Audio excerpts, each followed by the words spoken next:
Hello everyone. तो आज हम कंटिन्यू करेंगे इस वीडियो में ट्रायल बैलेंस को, और ये हम लोग आज डिस्कस करने वाले हैं question number 2। Question number 2 discuss करने से पहले आई होप आप लोगों को लास्ट लेक्चर में कोई डाउट ना हो और आप लोगों को समझ आया हो मैंने जो आपको सिखाया। और ये मोस्ट इम्पॉर्टेंट पार्ट है, अगर आपको ये पता चल जाएगा तो ना आपको गोल्डन रूल्स की ज़रूरत है, बस आप डायरेक्टली ये चीज़ देखोगे और इसकी वजह से आप सिर्फ ट्रायल बैलेंस से नहीं बट जर्नल एंट्रीज भी पास कर सकते हो, लेजर पोस्टिंग भी कर सकते हो। फिर अगर ट्रायल जर्नल एंट्रीज आ गई तो लेजर पोस्टिंग उसके हिसाब से कर सकते हो। तो मतलब इसकी वजह से आपको जर्नल एंट्रीज भी आ जाएगी, लेजर पोस्टिंग भी आ जाएगा, ट्रायल बैलेंस भी आ जाएगा, इंक्लूडिंग योर फाइनल अकाउंट्स भी आ जाएगा। कौन सी एंट्री कहाँ पे होगी तो सब आपको कन्फ्यूजन हट जाएगा। सो ये आपको एक बार मैं फिर से रिवाइज करवा रहा हूँ कि अगर एसेट हो तो उसकी ओरिजिनली डेबिट बैलेंस होती है, लायबिलिटी हो तो उसकी ओरिजिनली क्रेडिट बैलेंस होती है, एक्सपेंस हो तो उसकी ओरिजिनली डेबिट बैलेंस होती है, इनकम होती है तो उसकी ओरिजिनली क्रेडिट बैलेंस होती है, और कैपिटल की भी ओरिजिनली क्रेडिट बैलेंस होती है। अगर वही चीज़ इंक्रीज़ हो रही है, मतलब बढ़ रही है, इंक्रीज़ हो रही है, तो हम उसको वही ओरिजिनल बैलेंस से उसी साइड लिखेंगे। मतलब एसेट को हम डेबिट साइड लिखेंगे, लायबिलिटी को credit, debit credit credit, expenses income and capital respectively. Okay, original balance में ये हमारा एसेट लायबिलिटी एक्सपेंस इनकम कुछ भी इंक्रीज हो रहा है तो वही साइड पे हम इफेक्ट देंगे, लेकिन डिक्रीज हो रहा है तो ऑपोजिट साइड पे इफेक्ट देंगे। अब ऑपोजिट साइड का मतलब क्या कि उल्टी साइड। अब डेबिट के यहाँ पे उल्टी साइड क्रेडिट ही है, क्रेडिट की उल्टी साइड डेबिट ही है। ओके, अगर एसेट कम हो रहा है, डिक्रीज हो रहा है, तो ओरिजिनली तो डेबिट था तो उसकी उल्टी साइड क्रेडिट साइड देंगे। लायबिलिटी का डिक्रीज हो रहा है तो उसकी उल्टी साइड, तो ओरिजिनली क्रेडिट था तो उसकी क्या हो जाएगा, debit. Okay, I hope you are getting it. Increase हो रहा है तो ओरिजिनल की साइड ही लेके जाओ, डिक्रीज हो रहा है तो ऑपोजिट साइड लेके जाओ, डेबिट का क्रेडिट कर दो, क्रेडिट का डेबिट कर दो। ओके, अब एसेट किसको बोलते हैं कि जो हमारा अकाउंटिंग साल है वो उसके बाद मतलब फ्यूचर में हमको वहाँ से कुछ रिसीव होने वाला है, फिर वो पैसे हो, गुड्स हो कि सर्विसेज हो या कोई भी कुछ भी चीज़ हो, हमको वहाँ से कुछ ना कुछ रिसीव होने वाला है, तो उसको हम कंसिडर करेंगे एसेट। लायबिलिटी किसको बोलेंगे कि फ्यूचर में हमारा अकाउंटिंग साल तो ख़त्म हो गया लेकिन उसके बाद भी कुछ हमको वहाँ से रिसीव करना का है, तो हमको रिसीव होगा। फिर क्या होगा, कैश हो, पैसा हो, गुड्स हो, बेनिफिट्स हो, सर्विसेज हो, कुछ भी हो जो हमको फ्यूचर में वसूल हमको देना पड़ेगा। जो चीज़ हमको देना पड़ेगा उसको बोलेंगे लायबिलिटी, जो चीज़ हमको मिलने वाला है उसको बोलेंगे एसेट। एक्सपेंसेस मतलब पूरे साल में जो हमने पूरा अकाउंटिंग ईयर जो 1 अप्रैल टू 31 मार्च चलता है, तो उसमें हम लोगों ने जो भी एक्सपेंसेस करे हैं वो उसी साल के एक्सपेंसेस उसमें लिखे जाएंगे।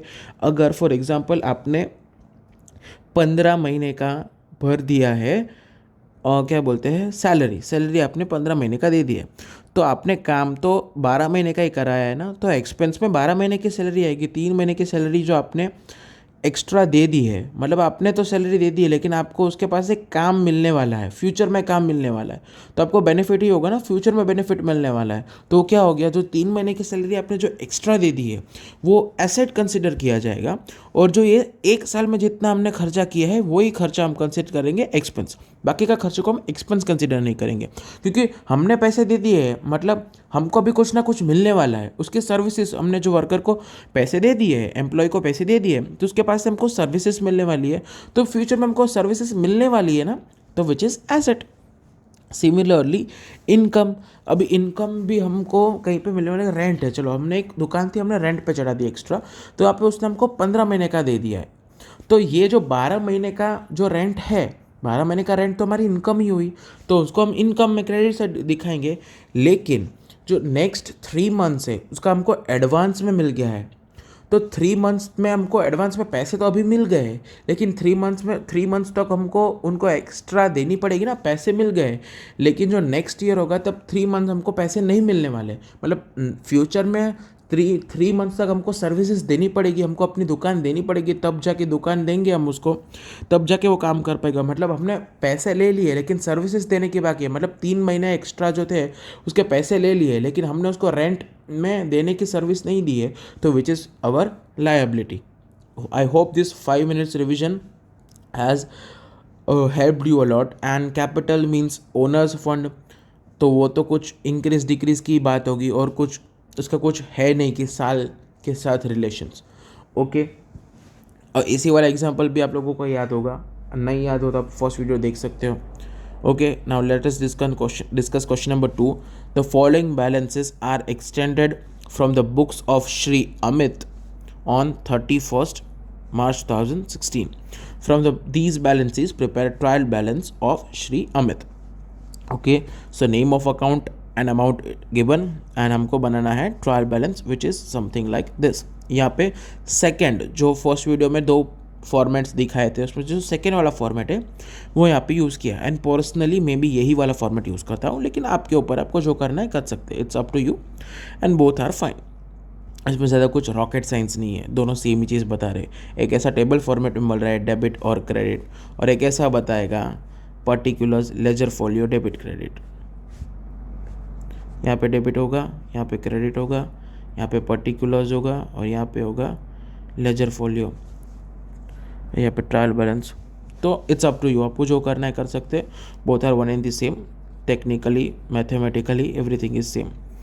ओके, मेन आपका ये होना चाहिए डेबिट साइड क्या आता है, क्रेडिट साइड क्या आता है, आपको मालूम होना चाहिए। So now let us start. Owners capital. Now what is owners capital? Means capital, जो कुछ भी चीज़ जो ओनर खुद से लाता है कैपिटल है, तो कैपिटल की ओरिजिनल बैलेंस क्या हुई? क्रेडिट। मैंने आपको बोल दिया है। हम यहाँ पर ट्रायल बैलेंस बनाते शब्द तो बनाते समय तो कुछ इंक्रीज डिक्रीज नहीं होगा, हमको सिर्फ ये ओरिजिनली चेक करना है। एसेट है, लायबिलिटी, इनकम, एक्सपेंस है, कैपिटल है, बस वो चीज़ चेक करना है और उसकी ओरिजिनल बैलेंस क्या है उसके हिसाब से डेबिट क्रेडिट करते जाना है। If I talk about particularly about trial balance, लेकिन ये चीज़ इंक्रीज डिक्रीज भी याद रह गया ना तो वेल एंड गुड। कुछ भी होगा, जर्नल एंट्रीज होगा, लेजर पोस्टिंग होगा, ट्रायल बैलेंस होगा, फाइनल अकाउंट्स होगा, you can do it by yourself. Okay, bank, ये सब चीज़ में भी मतलब debit side credit side effects आपको पता चल जाए कि अब कौन सी चीज़ कहाँ पे रखनी है, आपको सिर्फ वही सीखना है कि ट्रेडिंग में क्या आएगा, पीएनएल में क्या आएगा, बैलेंस शीट में क्या आएगा, वही सीखना है। मतलब डेबिट क्रेडिट का रखना है वो तो आ गया, तो कौन सी चीज़ कहाँ पे रखनी ना, which is a cup of T, easy cup of T, तो यू कैन डू इट। हम वो भी सीखेंगे जब वो उसके टर्न आएगा तब। ऑनर्स कैपिटल है, मतलब क्रेडिट साइड आएगा। Bank balance which is our asset, future में हमको बैंक के पास से पैसे मिलने वाले हैं, तो it is debit balance, asset है। Bank balance, travelling expense, clearly यहाँ पे ही मेंशन किया है कि it is an expense, so ये भी होगा debit side. Debtors is an asset. Debtors मतलब क्या होता है कि जिसके हम लोगों ने उसको गुड्स तो दे दिए, हम लोगों ने उसको गुड्स बेच दिए, लेकिन उसने हमको पैसे नहीं दिए, उधारी पे गुड्स बेचा है, तो हमको फ्यूचर में पैसे मिलने वाले ना, फ्यूचर में हमको पैसे देगा, तो which is our asset. Future में हमको कुछ भी मिलने वाला हो, फिर वो गुड्स हो, सर्विस हो, पैसे हो, कुछ भी हमको फ्यूचर में कुछ भी मिलने वाला है, विच इज़ अवर एसेट। तो एसेट की क्या बैलेंस रहती है? Debit balance. Then we have rent. यहाँ पे रेंट रिसीव है कि रेंट पेड है हमको पता नहीं है, लेकिन मैंने आपको फर्स्ट वीडियो में ही बोल दिया था कि एक्सपेंसेस ऐसा हो तो हम लोग यही कंसिडर करेंगे कि यहाँ पे हमने पे किया। अगर रेंट रिसीव होता तो वो क्लियरली मेंशन कर देते। ओके, नहीं किया है तो रेंट हमको रिसीव हम लोगों ने सॉरी एज ए रेंट दिया है, तो रेंट हमारा एक्सपेंस है और डेबिट बैलेंस है। पहले हमको मैंने आपको सिखा दिया है ये वाले रूल्स, ओरिजिनल बैलेंस, एक्सपेंस है, डेबिट बैलेंस आएगी। Okay, then purchase return account, वो भी मैंने आपको लास्ट लेक्चर में अच्छी तरीके से एक्सप्लेन किया था कि कोई भी चीज़ हमारी दुकान से निकल रही है तो वो हो क्या होगी? Credit side. ओके, और इसके हिसाब से भी, ये रूल्स के हिसाब से भी देखो तो परचेज रिटर्न मतलब हमने परचेज रिटर्न कर दिया, तो हमको क्या मिलने वाले हैं? वापस हमको अपने पैसे मिल जाएंगे। मतलब परचेस हमारा एक्सपेंस है, वन ऑफ द परचेस एक ऐसा एक्सपेंस है को एक्सपेंस करेंगे, परचेस का खर्चा करेंगे तो ही अपना धंधा आगे बढ़ा सकते हैं। तो हमारा परचेस का एक्सपेंस है वो डेबिट है, बराबर। उसका ओरिजिनल तो डेबिट बैलेंस होता है, लेकिन परचेस रिटर्न क्या मतलब हमने परचेस दे दी है तो उतना खर्चा हमारा कम होगा। परचेस रिटर्न मतलब हमने जो परचेस किया था वापस से गुड्स भेज दिया, तो हम उतना खर्चा हमारा कम हो गया ना, उतना हमने कम परचेस किया तो उतना खर्चा हमारा कम हो गया। तो देखो एक्सपेंस की साइड पे हमारा खर्चा डिक्रीज हो गया तो क्या आएगी? Credit balance, credit side effect आएगी। तो वही हो रहा है यहाँ पे, परचेस रिटर्न मतलब क्रेडिट साइड इफेक्ट जा रही है, समझ रहे हो आप। और अगर आप एसेट कंसिडर करते हो कि हमने परचेज रिटर्न दे दिया है, हमने परचेज रिटर्न दे दिया, मतलब गुड्स हमने वापस से दे दिए, तो हमको फ्यूचर में पैसे मिलने वाले हैं। सॉरी, आप ये चीज़ मत कंसिडर करो, फ्यूचर में पैसे मिलने वाले मतलब तो डेबिट बैलेंस हो गया, लेकिन परचेज हमारा एक्सपेंस है, इसकी वजह से। Sorry, my mistake, my bad, I should not have told about asset thing. हमको फ्यूचर में पैसे मिलने वाले हैं तो it would be our asset, तो डेबिट बैलेंस होगा। लेकिन हमको फ्यूचर में ऐसा मिलने वाले, ऐसा स्पेसिफिकेशन हो कि हमको फ्यूचर में पैसे मिलने वाले, अभी पैसे नहीं मिले हैं, तो हमारा एसेट होगा। लेकिन अब कोई स्पेसिफिकेशंस नहीं है, उसका मतलब हम लोग बाय डिफ़ॉल्ट यही कंसिडर करेंगे कि हमको मिल गया है, क्योंकि नॉर्मली ऐसे ही होता है, आप परचेस रिटर्न करो और आपको पैसे मिल जाते हैं। अगर आपको फ्यूचर में पैसे मिलने वाले हो तो वो मेंशन किया होगा, तो एसेट कंसिडर किया जाएगा। लेकिन हमको यहाँ पे फ्यूचर में पैसे मिलने वाले कि नहीं मिलने वाले वो बोला नहीं है, तो हम अभी यही मान के चलेंगे कि हमको पैसे उसी दिन मिल जा रहे हैं। और फ्यूचर का पैसे मिलने वाले वो भी कंसिडर कब करते हैं, 31 मार्च के बाद अगर पैसे मिलने वाले हैं तो एसेट कंसिडर करेंगे। आज हमने फॉर एग्जांपल अगस्त में हमने ये दे दिए गुड्स, और उसने बोला मैं आपको सितंबर में दूंगा, तो सितंबर में देगा तो भी चलेगा ना। लेकिन हमको 31 मार्च जब हम बुक्स ऑफ अकाउंट्स बना रहे, उसके पहले तो हमको गुड्स के पैसे मिल गए, तो कोई दिक्कत नहीं है। अगर 31 मार्च के बाद हमको कुछ मिलने वाला होता है तो हम लोग उसको एसेट कंसिडर करेंगे। लेकिन तो 31 मार्च के पहले भी मिल गया पैसे, भले उसने 1 महीने के बाद दिए, फिर भी हमको पैसे मिल गए, तो वो हमारा एसेट नहीं हुआ। मतलब हमारा एक्सपेंस का जो एक्सपेंस है, जो परचेज का हमारा जो एक्सपेंस है, परचेज जो हमारा एक्सपेंस है वो कम हो गया, 1400 से हमारा एक्सपेंस कम हो गया, तो एक्सपेंस डिक्रीज, मतलब एक्सपेंस की ओरिजिनल बैलेंस डेबिट है, तो हम लोग ऑपोजिट साइड इफेक्ट करेंगे तो क्रेडिट बैलेंस। ओके, परचेज हमारा एक्सपेंस ही है, तो ये हो गया डेबिट। और एक दूसरा रूल भी मैंने आपको समझाया था कि जब जब हमारे फॉर्म में गुड्स आते हैं तो डेबिट साइड होगी, जब जब हमारे फॉर्म से गुड्स आते हैं तो क्रेडिट साइड होगा, बराबर, वो से याद रखना है, तो वो भी ठीक है। प्रोविडेंट फंड, ये भी एक ट्रिकी धूमतनाना वाला क्या बोल सकते हैं, इसमें स्टूडेंट्स को बहुत धूमतनाना होता है, धूमतनाना इन द सेंस कि बहुत ट्रिकी होता है, धूमतनाना वाला ट्रांजेक्शन है।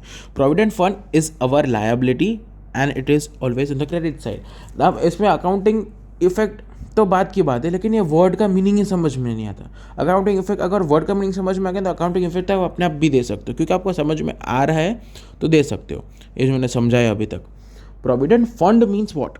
प्रोविडेंट फंड एक ऐसा होता है जो हमको एम्प्लॉय को देना पड़ता है, हमको कुछ नहीं मिलता है, हमको एम्प्लॉय को सामने से देना पड़ता है, इसलिए इसकी वजह से ये लायबिलिटी है और उसको क्रेडिट साइड पे दिखाएंगे। कंट्रीब्यूशन टू प्रोविडेंट फंड, जिसको सैलरी मिलती है तो वहाँ पे उसको basic salary plus DA plus PF ऐसा कुछ मिलता होगा, तो प्रोविडेंट फंड में देना पड़ता है। प्रोविडेंट फंड में होता क्या है कि एक अकाउंट बनता है, उसमें एम्प्लॉय अपनी सैलरी से कुछ पैसे डालते हैं, जितने अपनी सैलरी से एम्प्लॉय पैसे डालते हैं ना, उतना ही फॉर्म भी डालती है। फॉर एग्जांपल एक फॉर्म है XYZ फॉर्म, और उसमें एक एम्प्लॉय है ए नाम का, उसकी सैलरी है 10,000, उसमें से वो 500 रुपीज़ प्रोविडेंट फंड में डालता है, तो XYZ फॉर्म है, XYZ फॉर्म को भी 500 रुपीज़ डालने पड़ेंगे प्रोविडेंट फंड अकाउंट में। फिर वो जब रिटायर होगा तब उसको 1000 रुपीज़ मिलेंगे पर मंथ, मतलब 500 उसने जो पैसे डाले हैं वो, और 500 जो फॉर्म ने डाले हैं वो, दोनों के पैसे मिला के 1000 रुपये उसको पर मंथ जब वो रिटायर होगा उस हिसाब से कैलकुलेशन करके देंगे। तो प्रोविडेंट फंड मतलब क्या कि हमने वो फंड में पैसे डाले जितने हमारे एम्प्लॉय ने डाले, वर्कर एम्प्लॉय जो भी हो उसने डाले हैं, हम भी उतने पैसे डाल रहे हैं, और ये वाली अमाउंट जो इकट्ठा हुई है वो वाली अमाउंट वर्कर को देने की है, फ्यूचर में हमको वर्कर को देने की है। अभी फंड हमारे पास है लेकिन वो देना पड़ेगा ना फ्यूचर में, सो फ्यूचर में कुछ भी देना पड़ेगा, मतलब क्या होगा, लायबिलिटी, और उसकी क्या होगी, credit side effect. Then what we have machines, उसमें से हमको प्रोडक्शन होगा, तो फ्यूचर में बेनिफिट मिलेगा ना, मशीन की सर्विसेज फ्यूचर में मिलने वाली है, तो विच इज़ अवर एसेट, तो क्या होगा, डेबिट बैलेंस। सिमिलरली क्रेडिटर्स मतलब क्या कि हमने किसी के पास से गुड्स परचेज किए लेकिन हमने उसको पैसे नहीं दिए, बोला कि हम फ्यूचर में पैसे देंगे, बाद में तेरे को पैसे देने वाले हैं, मतलब इनको पैसे देने पड़ेंगे, मतलब ये हमारे हुई लायबिलिटी। और लायबिलिटी की क्या बैलेंस होती है, क्रेडिट बैलेंस, मतलब उसको क्रेडिट साइड दिखाएंगे। स्टेशनरी एक्सपेंस, बॉडी एक्सपेंस आ गया, मतलब it would be on debit side. Discount received, मतलब इतना डिस्काउंट हमको मिला है। डिस्काउंट रिसीव मतलब क्या, इतना हमको डिस्काउंट मिला है, मतलब हमारी क्या हो गई इनकम, डिस्काउंट मतलब हमको कम पैसे देने पड़े तो हमारी हो गई इनकम। तो इसको दिखाएंगे हम क्रेडिट साइड। बिल्स पेएबल मतलब हमको पे करने का, it is something like creditors, और बिल्स रिसीवेबल मतलब something related to debtors. Bills मतलब हम क्रेडिटर्स के पास से लिख के ले लेते हैं कि ये तारीख तक आप हमको दे दोगे पैसे, बराबर। और बिल्स पेएबल मतलब हमको बिल्स पे करने, तो हमने वो बिल पे एक साइन कर दी होती है कि ये एक डॉक्यूमेंट पे साइन करके दी होती है कि ये तारीख तक हम आपको पैसे दे देंगे। वरना bills payable and bills receivable is totally different chapter. जो लोग कॉमर्स बैकग्राउंड से तो उनको आता होगा, ओके। बट बाकी शॉर्ट में मैंने आपको बता दिया, बिल्स पेएबल मतलब डॉक्यूमेंट होता है जिस पे हमने साइन कर दिया होता है कि ये तारीख को हम आपको पैसे दे देंगे। तो ये क्रेडिटर जैसा ही होगा, लायबिलिटी है, फ्यूचर में पैसे देने पड़ेंगे तो क्रेडिट साइड। बिल्स रिसीवेबल मतलब क्या कि हमने उसको एक डॉक्यूमेंट दिया है और वो डॉक्यूमेंट पे उसने साइन कर दिया है, और हम वो मतलब साइन कर दिया मतलब वो हमको पैसे देगा, हमको फ्यूचर में पैसे मिलने वाले, तो वो हमारा एसेट हो गया, उसको डेबिट बैलेंस करेंगे। आई एम प्रिटी श्योर कि वो बिल्स रिसीवेबल का आगे एक ट्रांजेक्शन होगा ही। ये लो देख लो, इधर ही मिल गया बिल्स रिसीवेबल 6,000 रुपीज़, मतलब वो हमको फ्यूचर में पैसे मिलने वाले हैं। हमने उसको डॉक्यूमेंट दिया, वो डॉक्यूमेंट पे उसने साइन करके दिया, जिसको भी हमने गुड्स बेचे थे, और वो हमको दे रहा है अश्योरिटी कि मैं तुमको ये तारीख तक पैसे दे दूंगा, मतलब फ्यूचर में हमको पैसे मिलने वाले हैं, विच इज़ अवर एसेट। वो क्या हो गया, हमारा एसेट हो गया। एसेट की क्या बैलेंस होती है, debit balance. Now commission received मतलब इसमें क्लियरली बोल दिया है कमीशन हमको मिल रहा है, मतलब हमारी इनकम हो गई, और इनकम की क्या होती है, credit balance. Loan from friend, किसी के पास भी लोन लिए लेकिन लोन इज़ लोन, हमको उसको फ्यूचर में पैसे देने पड़ेंगे, विच इज़ अवर लायबिलिटी, और इसकी वजह से हो जाएगा क्रेडिट। होप आपको समझ में आ रहा है। देन ड्रॉइंग्स, मतलब ड्रॉइंग्स हम लोग कर रहे हैं तो इसका कैपिटल के साथ होगा कनेक्शन, मतलब क्या ओनर पैसे लेके आ रहा है तो क्रेडिट साइड होगी। अब कुछ ओनर लेके जा रहा है मतलब हमारा कैपिटल कम हो जाएगा। 10 रुपये लेके आए थे, अब 5 रुपये ले गए, तो अब 10 रुपये लाए थे तो क्रेडिट साइड इफेक्ट करी। अब 5 रुपये उसमें से आप ले गए तो उसकी ऑपोजिट इफेक्ट देनी पड़ेगी, डिक्रीज वाली, तो डेबिट साइड होगा। मतलब ड्रॉइंग्स डेबिट साइड। आपको ड्रॉइंग्स को अगर कंसिडर करना है एज एन एक्सपेंस, तो हमारा एक्सपेंस की तरह consider, drawings always is treated with capital only, लेकिन अगर आपको एक्सपेंस की पॉइंट ऑफ व्यू से भी देखना है तो डेबिट ही होगा, बराबर। लेकिन आई सजेस्ट, और आपको यही करना चाहिए अकाउंटिकली, it is not valid to consider as an expense. Drawings is always considered with capital, because capital भी क्या होता है, ओनर करता है, ओनर लेके आता है, और ड्राइंग्स भी क्या करता है, ओनर लेके जाता है। तो ओनर का अकाउंट जैसा हो गया कैपिटल अकाउंट, मतलब ओनर से जो आया है उसमें से ही ओनर जो लेके गया है उसमें से ही प्लस माइनस कर देंगे, तो उसको एक्सपेंस कंसिडर नहीं करेंगे। Expense is a wider term, उसमें सब कुछ आ जाता है, पूरे फर्म का हिसाब हो जाता है। और capital is a small term, उसमें सिर्फ ओनर रिलेटेड जो एक्सपेंसेस होते हैं, जो लेके आया है, जो लेके गया है, वो ही उसमें कंसिडर करते हैं। इसलिए यही कैपिटल ड्राइंग्स को हम कैपिटल वाले पॉइंट ऑफ व्यू से ही देखेंगे। देन कैश बैलेंस, हमको फ्यूचर में पैसे पड़े उससे कुछ ना कुछ बेनिफिट मिल जाएगा, कुछ इन्वेस्टमेंट कर देंगे या फिर तो परचेस कर देंगे, तो ये हमारा एसेट हो गया। एसेट की होती है डेबिट बैलेंस। देन होता है सैलरी, कुछ मेंशन नहीं किया तो हमको सैलरी मिली नहीं है, हम लोग देंगे ही, मतलब ये हमारा एक्सपेंस होगा, तो debit balance debit side show करेंगे। इंटरेस्ट रिसीव, क्लियरली बोल दिया हमको इंटरेस्ट रिसीव्ड हुआ है, 200 रुपये का इंटरेस्ट रिसीव मतलब हमारी इनकम है, और इनकम की क्रेडिट बैलेंस होती है तो उसको क्रेडिट साइड लिखेंगे। Sales return account, sales return हो रहा है हमारे फॉर्म से, सेल्स यहाँ से निकल जा रहा है, मतलब कोई भी फॉर्म से गुड्स आ रहा है, सेल्स रिटर्न मतलब हमने सेल्स कर दिया है तो गुड्स हमारे फॉर्म में आ रहे हैं, तो डेबिट साइड इफेक्ट होगी। हमने पहले ही बोल दिया था कि जो कोई भी रीज़न से परचेज हो या अदर रीजन्स गुड्स आ रहे हैं मतलब डेबिट साइड होगी। या फिर तो देख लो, इस ये वाले पॉइंट ऑफ व्यू से भी देखना है तो भी देख लो, सेल्स हमने कर दी थी तो क्या हो गई थी हमारी इनकम, उसको क्रेडिट कर दिया था। अब सेल्स रिटर्न है तो हमारी इनकम कम हो गई ना, इनकम जो हुई थी अब कम हो गई क्योंकि हम रिटर्न वापस से आ गए, तो इनकम कम होगी तो कहाँ पे होगी, डेबिट साइड इफेक्ट होगी। आई होप आपको ये चार्ट भी समझ में आ रहा होगा। Okay, then sales is our income, credit side. Provident fund contribution, अब बताओ को प्रोविडेंट फंड कंट्रीब्यूशन क्या आएगा, कहाँ पे लिखा है, डेबिट साइड लिखा है प्रोविडेंट फंड कंट्रीब्यूशन, और यहाँ पे प्रोविडेंट फंड लिखा होगा क्रेडिट साइड पे ही, ये रहा प्रोविडेंट फंड लिखा है क्रेडिट साइड पे। उसका मीनिंग क्या होता है, चलो कंट्रीब्यूशन टू प्रोविडेंट फंड, मतलब प्रोविडेंट फंड का कंट्रीब्यूशन आपका हुआ एक्सपेंस और प्रोविडेंट फंड हुआ आपका हुआ लायबिलिटी। अब मैंने आपको क्या समझाया था पहले कि वर्कर ने डिसाइड किया है कि मैं 500 रुपीज़ डालूँगा, और आपको भी सामने से इस पर रूल्स तो इतने ही डालने पड़ते हैं। अकाउंट्स में पूरे टैक्सेशन के रूल्स फॉलो किए गए नहीं किए गए वो हमको नहीं देखना है, टैक्सेशन एक अलग डिपार्टमेंट है, वो अपने आप देख लेगा, बराबर। इसमें टैक्सेशन के रूल्स हमको नहीं देखने हैं। फिर वो 500 भी डाल सकता है, वर्कर ने 500 डाला है, या 500 से कम भी डाल सकता है, कि 500 से ज़्यादा भी डाल सकते हैं, वो हमको नहीं देखना है। प्रोविडेंट फंड मतलब क्या, कुछ वर्कर डालेगा कुछ कंपनी डालेगी, बराबर। पर टैक्सेशन का रूल है कि दोनों इक्वल डालेंगे, जितना वर्कर डालेगा उतने कंपनी डालेगी। ओके, तो प्रोविडेंट फंड मतलब क्या, एक फंड इकट्ठा हुआ है, उसमें 500 वर्कर के भी है और 500 तुम्हारे भी है, और ये फंड तुम्हारे पास है। ये फंड तुम्हारे पास है मतलब तुमको फ्यूचर में पूरा का पूरा फंड ट्रांसफर करना पड़ेगा वर्कर को या फिर तो एम्प्लॉय को, किसी को भी। तो आप प्रोविडेंट फंड जो आपके पास है वो आपको देना पड़ेगा, पूरा का पूरा फंड आपको देना पड़ेगा, विच इज़ योर लायबिलिटी, बराबर। और hence it is always on the credit side. But ये जो कॉन्ट्रीब्यूशन टू PF है, contribution to provident fund is your expense. मतलब क्या कि जो वर्कर ने 500 डाले हैं तो आपको भी 500 डालने पड़ेंगे ना, तो ये 500 तो आपका एक्सपेंस हुआ ना। I hope you are getting it.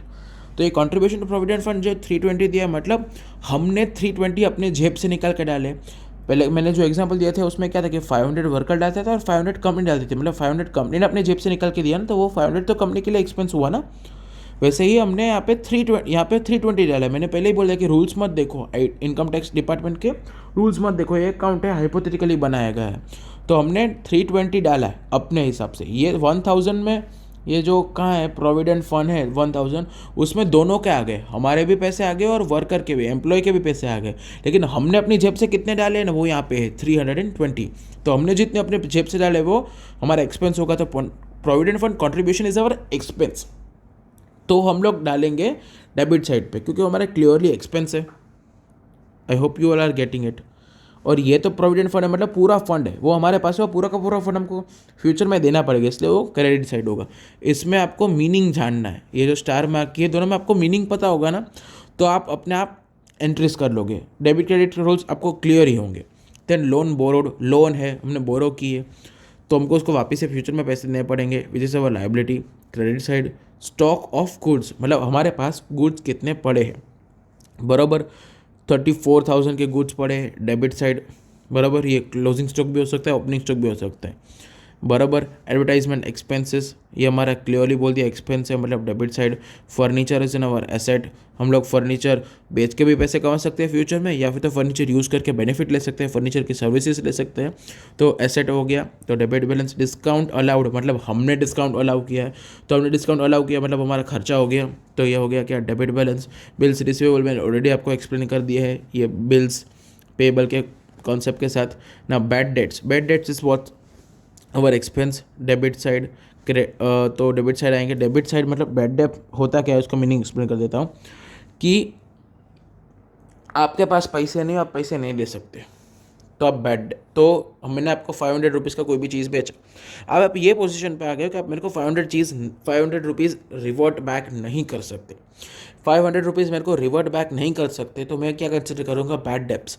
ये मेरा डेट तो था, यहाँ से मेरे को पैसे तो मिलने वाले, लेकिन वो बैड हो गया, वहाँ से मेरे को पैसे नहीं मिलने वाले, तो इसको बैड डेट्स बोलेंगे, बराबर। लेकिन बैड डेट्स, कोई भी चीज़ को आप बैड डेट नहीं बोल सकते जब सामने वाली पार्टी बैंकक्रप्ट हो जाती है, पूरा का पूरा बैंकक्रप्ट हो जाती है, कोर्ट उसको एक सर्टिफिकेट देता है, बैंकक्रप्सी सर्टिफिकेट, वो सर्टिफिकेट हो तो ही आप बैड डेब्ट्स लिख सकते हो।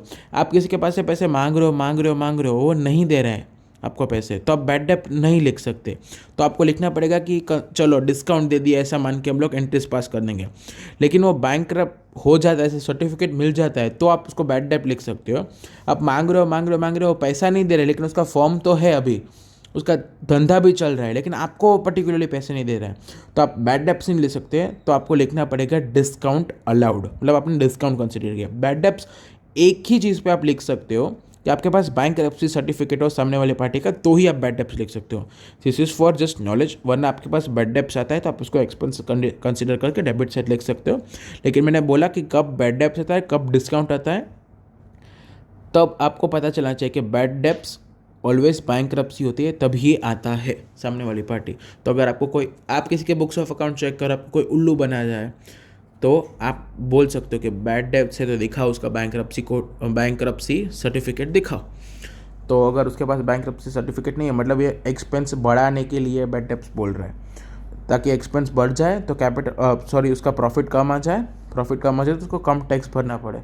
अगर आप इन्वेस्ट कर रहे हो कोई भी बिजनेस में या कोई भी कंपनी में, तो अगर ऐसा होगा तो ये फ्रॉड हो सकता है ना, प्रॉफिट कम दिखेंगे, तो आप इन्वेस्ट शायद ना करो। इसलिए ये आपके नॉलेज के लिए बैड डेब्ट्स का एक्सप्लेनेशन था। और ये एक्सपेंसेस आउटस्टैंडिंग, मतलब एक्सपेंसेस आउटस्टैंडिंग का मतलब क्या, आउटस्टैंडिंग मतलब बाकी होना। फिर एक्सपेंस बाकी होना मतलब क्या, कि एक्सपेंस बाकी है हमको देने के, मतलब ये हमारी लायबिलिटी है और इसको हम कंसिडर करेंगे क्रेडिट साइड, बिकॉज लायबिलिटी को होती है क्रेडिट बैलेंस। एक्सपेंसेस आउटस्टैंडिंग मतलब क्या, कि अपने वर्कर के पास से तो काम करा लिया। मैंने एक सैलरी का वेजेस का एग्जांपल लिया, आप कोई भी एक्सपेंसेस की बात कर सकते हैं। आपके वर्कर के पास से काम तो करा लिया, लेकिन आपने वर्कर को सैलरी नहीं दी। आपने वर्कर के पास से पूरे 12 मंथ्स काम कराया, लेकिन आपने सैलरी दी है ओनली एंड ओनली 10 मंथ्स की। जो 2 मंथ्स की सैलरी बाकी है, ये जो 2 मंथ्स की सैलरी बाकी है, which will be called as outstanding salary. तो ये सैलरी हमारा एक्सपेंस है ना, तो हमको उसको फ्यूचर में पैसे देने पड़ेंगे। तो फ्यूचर में पैसे देने पड़ेंगे, which will be our liability. और लायबिलिटी की क्या होती है, क्रेडिट बैलेंस। तो hence expenses outstanding would be consider as credit balance. तो वही चीज़ यहाँ पे आपको दी गई है। आपको कुछ डाउट, क्वेश्चंस, क्वेरी हो तो you can always come to me.